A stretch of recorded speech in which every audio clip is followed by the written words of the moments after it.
Delving right into what we're faced with in Canada, we have a low birth rate. The baby boom cohort will be exiting the workforce, leaving a huge gap.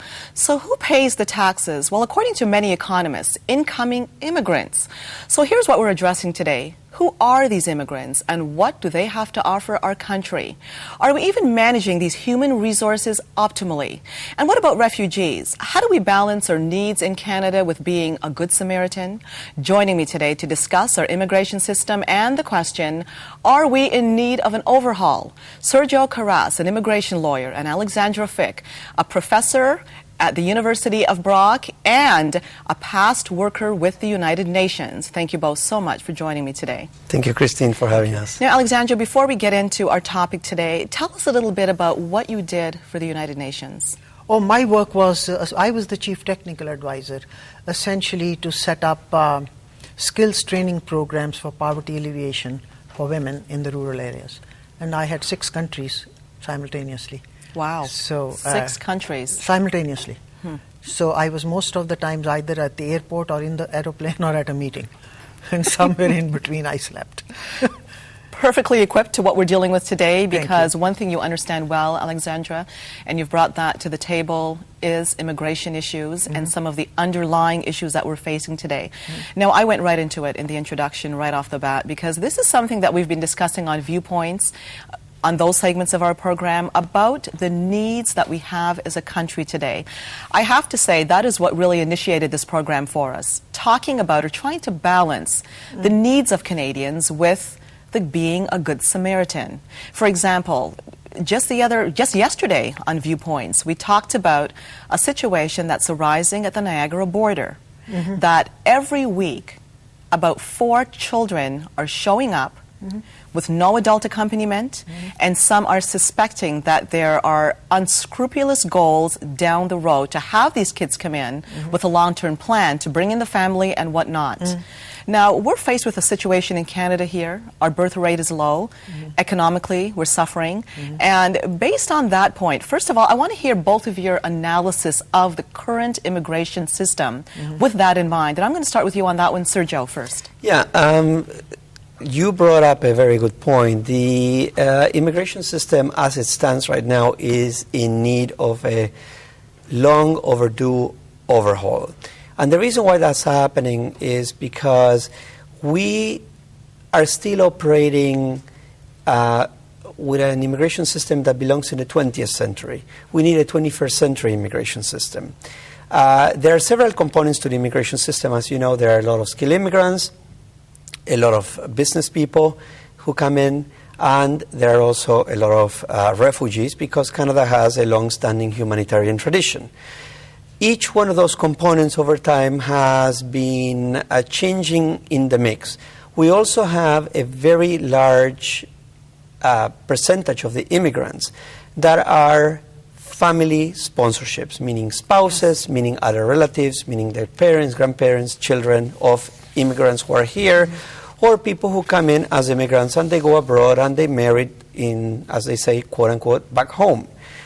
So that needs to be addressed. The question that we are failing to address, and leaving aside all the mechanics and all the minutia of things, the question that we never get around to address in this country is that what kind of country do Canadians want for the future? Do we want a country that has an agile, mobile, and skilled labor force, where people are able to earn a good living, where people are able to progress, to move upwardly in the social echelons, and we have a society that is based on merit, or we have a country where we are using immigration as a social development tool by politicians, for example, to garner votes, or as or to curry favor with certain groups, rather than an economic tool. And that's where we're failing. We are currently using immigration as a political and social tool, and we are not using immigration as an economic development tool. And the answer really lies in the mix of immigrants that we're bringing, because I find it really disturbing that we bring to Canada 260,000 immigrants every year, more or less, give or take. And we've been doing that for quite some time.